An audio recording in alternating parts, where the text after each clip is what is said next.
पूर्ण होगा, पूर्णता को प्राप्त होगा, समाप्त होंगे, तब भले ही भारत में ना दिखे, सूर्य ग्रहण आ रहा है। ये एक अलग यहाँ पर धार्मिक एंगल से जुड़ी हुई बात है। हमें समझाएं कि कितना जो आप ज्ञान रखती हैं उसके मुताबिक ये चंद्र ग्रहण कितना अच्छा है आगे आने वाले दिनों के लिए, और सूर्य ग्रहण भी जो आ रहा है उस बीच में इन 15 दिनों को कैसे देखा जाए। देखिए, चंद्र ग्रहण जो आ रहा है वह सूतक जो है, जब हमारे सूतक काल लग रहे हैं यानी कि पितृपक्ष आ रहा है उसी समय पर लग रहा है। और ये रात्रि को 8:58 में शुरू हो जाएगा और ये ग्रहण बहुत ही लंबा टाइम लेकर चल रहा है, जो कि 5 घंटे तक रहने वाला है। सुबह 8 सितंबर सुबह 2:25 तक ये रहने वाला है, जिसकी वजह से ये पता चल रहा है कि कितना लंबा समय, कितनी लंबी अवधि तक ये जो है ग्रहण है वह रहने वाला है। और इसको ब्लड मून भी कहेंगे क्योंकि बहुत लंबे टाइम तक चल रहा है।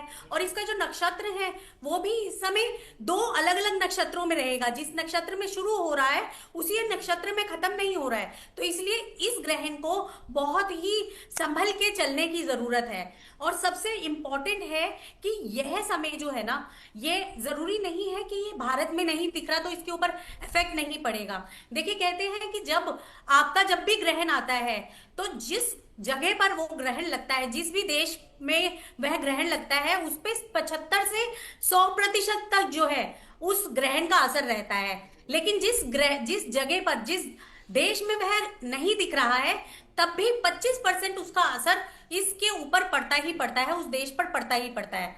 तो देखिए, इसका डेफिनेटली असर जो है वह पूरे वर्ल्ड वाइड देखा जाएगा। अगर आप बात करें वर्ल्ड वाइड की, तो वेस्ट बंगाल जो जैसी जगह पर, नेपाल जैसी जगह पे पॉलिटिकल प्रॉब्लम्स आने की डेफिनेटली जो है आप देखेंगे कि बहुत परेशानियां आने वाली हैं। यहां तक कि अगर भारत की बात करें तो भी पॉलिटिकली बहुत उतार चढ़ाव आने वाले हैं। मोदी जी की तबीयत उन्हें बहुत संभाल के चलनी पड़ेगी, जिसकी वजह से उन्हें दिक्कत आ सकती है। और साथ में ये भी बता दूं कि कोई ना कोई स्टूडेंट्स से रिलेटेड कोई रिवॉल्ट होता हुआ भी भारत में दिख रहा है। नेपाल की जो आपकी कंट्री है, उस कंट्री में भी कोई ना कोई परेशानी आती हुई दिख रही है। आइए मैं बात बता देती हूँ कि किस तरीके से आपके जो ग्रहण हैं वो जो राशियां हैं उनके ऊपर डालेंगे। तो अगर मैं सबसे पहले बात करती हूँ मेष राशि की, तो मेष राशि को इस बार बहुत ही संभल के चलने की कोशिश करनी है। पूरी तरह से वह संभल के चले, क्योंकि यह समय उनके लिए ट्रैवलिंग के लिए बिल्कुल अच्छा नहीं है। कहीं ना कहीं उनके घर में वाद विवाद हो सकता है, प्रॉपर्टी से रिलेटेड प्रॉब्लम्स आ सकती हैं। बात करते हैं वृश्चिक राशि की, तो वृश्चिक राशि वालों के लिए डेफिनेटली यह समय बहुत संभल के चलने की जरूरत है। उनके घर में भी वाद विवाद जरूर रह सकता है। इसके अलावा भी उनको जो है जैसे वित्तीय परेशानी होती है ना, प्रॉपर्टी से रिलेटेड प्रॉब्लम्स इस समय देखने को मिलेगी। और साथ में पानी से रिलेटेड कोई भी एक्टिविटीज वो ना करें तो ज्यादा जरूरी है। मिथुन राशि वालों के लिए मैं आपको बता देती हूँ कि उनके लिए मानसिक अशांति बनी रहेगी, बेचैनी रहेगी। और इसके साथ जो है उनका जो व्यक्तिगत जीवन है ना, उसमें भी तनाव उत्पन्न हो सकता है। आपको क्या करना है, ओम बुद्धाय नमः, इसका अगर वो जाप करते हैं तो उसके उनके लिए बहुत ही अच्छा रहेगा। और हरे रंग के कपड़े वो पहने, वस्त्र जो है पहने, और साथ में वस्त्र रंग इसी रंग के कपड़ों का वो दान भी करें तो भी उनके लिए बहुत ही बेटर रहेगा। बात कर लेते हैं कर्क राशि की, तो देखिए कर्क राशि वालों के लिए जो उनकी स्वास्थ्य है ना, उनको बहुत ही संभाल के चलने की जरूरत है।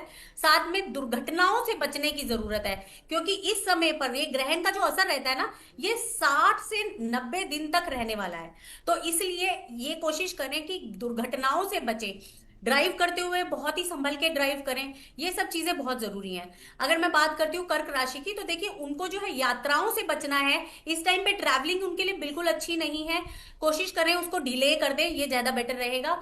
इससे जो उनके परिवार में भी जो खतरा है ना वो कम रहेगा। अगर मैं सिंह राशि की भी बात करती हूँ, तो नौकरी में उनको समस्याएं आने की दिक्कत है। और साथ में उनको जो है ना दाम्पत्य जीवन में, जैसे कि आपस में मैरिड लाइफ है, उसमें भी उनको कई परेशानियां दिख सकती हैं। उपाय के लिए मैं आपको ये बता देती हूँ, ओम सूर्याय नमः, इसका अगर वह रेगुलरली जाप करते हैं और साथ में तांबे के लोटे में वह जल चढ़ाते हैं ना, तो ये उनके लिए बहुत ही बेटर रहेगा। कन्या राशि की अगर मैं बात करती हूँ, तो कन्या राशि वालों को ऐसे जो जातक है उनको जो है ना वित्तीय रिलेटेड जो मामले हैं उनमें उनको लाभ हो सकता है, लेकिन उनको ध्यान इस चीज का रखना है कि उनको जो खर्च है ना, एक्स्ट्रा खर्च, एक्स्ट्रा स्पेंडिंग से बचना है। कोशिश करें कि वो ज्यादा स्पेंड ना करें। उपाय के लिए वो ओम बुद्धाय नमः का जाप करें और श्री गणेश का की जो पूजा है ना वह जरूर करें। 60 से 90 दिन तक उनको हर चीज से बच के चलना है, ये उपाय करना है, उनके लिए बेस्ट रहेगा।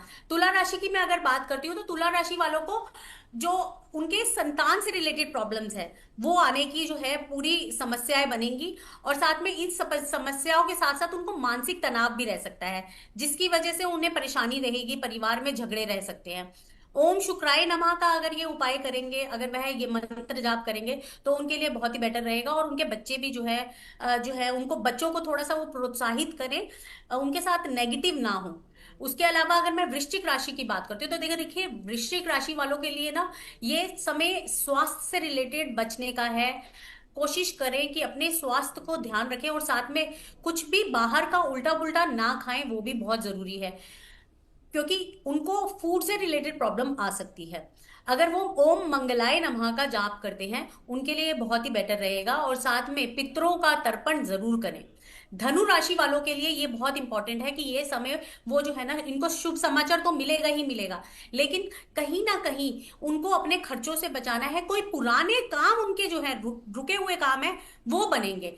ओम बृहस्पतये नमः इसका वह जाप करें और पीले रंग के कपड़े पहने, ये उनके लिए बहुत ही बेस्ट रहेगा। मकर राशि की अगर मैं बात करूं तो देखिए मकर राशि वालों के लिए ना कहीं तनाव का समय बनेगा, और उनके स्वास्थ्य संबंधी जो परेशानियां हैं वो आ सकती हैं। तो कोशिश करें ओम शनिश्चराय नमः इस जो है मंत्र का वह रेगुलरली जाप करते रहें, और लोहे से रिलेटेड जो चीजें हैं उनका दान कर दें। कुंभ राशि की अगर मैं बात करती हूँ तो देखिए उनको ना कहीं उनकी मानसिक परेशानी तो चलेगी, और साथ में उनको कोई ना कोई डिफेम करने का एक कोई अवसर नहीं खोएगा। कोई जैसे कहते हैं ना एनिमीज होते हैं, वो उनको डिफेम करने का जो है अवसर नहीं खोएंगे। तो इस समय पर उनके लिए बहुत जरूरी है कि वो राम नाम का जाप करें। राम नाम का वो जितना जाप करेंगे उनके लिए बहुत ही बेटर रहेगा। अगर मैं बात करती हूँ मीन राशि की तो देखिए उनका भाग्य उनको साथ देगा, डेफिनेटली साथ देगा, लेकिन उनको स्वास्थ्य का ध्यान बहुत जरूरी है। यात्रा के दौरान वो बहुत ही ध्यान रखें, फूड को गलत गलत फूड ना लें, और बाहर का आउटसाइड फूड नहीं खाएं, तो उनके लिए बेटर रहेगा। ओम श्री महालक्ष्मी नमः का वे रेगुलरली जाप करेंगे तो उनको जो है इस समय धन की प्राप्ति मिल सकती है। अब आप ये समझिए कि ये जो नक्षत्र है ना, ये गुरु के नक्षत्र में आ रहा है। बृहस्पति का अगर ये रेगुलरली 60 से 90 दिन तक अगर वह बृहस्पति का कोई भी मंत्र कर लेते हैं, जैसे कि ओम गुरु जो है गुरुए नमः कर लेते हैं, या ओम ग्राम ग्रीम ग्रोम सह गुरुए नमः, इसका भी पाठ अगर वो है रेगुलरली लोग करते हैं तो भी वह इस तरीके की परेशानियों से बच सकते हैं। तो ये छोटी छोटी चीजें हैं जो उनको बहुत ही ध्यान रखनी है। अब मैं आपको बता देती हूँ कि सूर्य ये जब चंद्र ग्रहण आ रहा है तो उसके समय पर कौन सी चीजें ऐसी हैं जो ना करें। तो देखिए अगर जैसे गर्भवती महिलाएं होती हैं वह इस समय पर सिर्फ और सिर्फ घर में बैठकर जाप करें, कोई नुकीली चीजें ना छेड़ें, या फिर जैसे कैंची होती है या फिर किचन में चाकू वगैरह यूज किया जाता है उन सब चीजों को ना छुएं, और साथ में ट्रैवलिंग ना करें। ये जो चंद्र ग्रहण आ रहा है ये अपने आप में बहुत ही जो है एक कहते हैं ना खास तौर पे ये बहुत ही पावरफुल रहने वाला है। तो कोशिश करें कि नंगी आंखों से इसको बिल्कुल भी ना देखें। अगर कई लोगों को जैसे साइंस से रिलेटेड होते हैं तो उनको शौक होता है, तो प्लीज वो कोशिश करें कि अल्ट्रा वायलेट रेस से बचें, और ऐसी चीजों से बिल्कुल जो है ना नंगी आंखों से इस चीज को बिल्कुल भी ना देखें, क्योंकि ये हानिकारक हो सकती है। तो ये सब जरूरी है कि हम इन सब चीजों से बचें। नहीं, आप जो बता रही हैं मान्या, हमारे दर्शक उसको सुन रहे होंगे, लेकिन आज का समय बहुत बदल गया है मान्या। हम इन चीज़ों को देखते हैं कौतूहल के साथ, लेकिन बहुत सारे लोगों को ऑफिस में होना पड़ेगा, बहुत सारे लोग रास्ते में होंगे, ट्रेनों से जा रहे होंगे, हवाई जहाज से जा रहे होंगे लोग। अब उन्होंने कब खाना खाया कब नहीं खाया, ये बहुत स्थिति अजीब है। वो लोग जो घर में हैं वो तो पालन कर सकते हैं, जो बाहर हैं वो क्या करें? अगर वो नहीं खा पाए हैं तो उनको तो खाना तो पड़ेगा, क्योंकि परफॉर्म नहीं कर पाएंगे। देखिए जब भी ग्रहण आता है ना, सबसे पहली बात तो वैसे जब ये ग्रहण आ रहा है तो ऑलरेडी 8:58 पे आ रहा है, तो मोस्टली लोग अपने घरों में जो है टाइम से पहुंच सकते हैं। नहीं, लेकिन अगर सूतक जो तो लोग लग नहीं चुका भी होगा, पहुंच कई लोग पाए तो सूतक के कोशिश बाद भी करें नहीं खाते। इस जी, कोशिश करें कि सात्विक भोजन जो है वह करें। कोशिश करें कि फ्रूट्स ले लें, या फिर जो है, या उससे पहले खा लें। समझ रहे हैं, उस समय से पहले खा लें। और वैसे भी हमारे, जब हम अपनी हिंदू समाज की बात करते हैं, या फिर खाने की पाचन क्रिया के हिसाब से बात करते हैं, तो देखिए खाने का जो सही समय है वह 7 बजे से पहले है।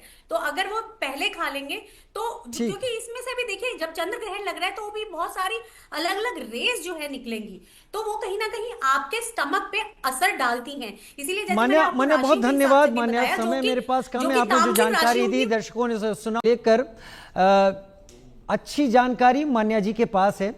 मान्या जी, श्राद्ध पक्ष, पितृपक्ष हर वर्ष आते हैं।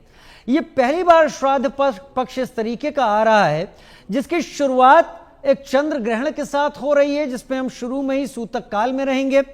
और जब इसका श्राद्ध पक्ष का पूर्ण होगा, पूर्णता को प्राप्त होगा, समाप्त होंगे, तब भले ही भारत में ना दिखे, सूर्य ग्रहण आ रहा है।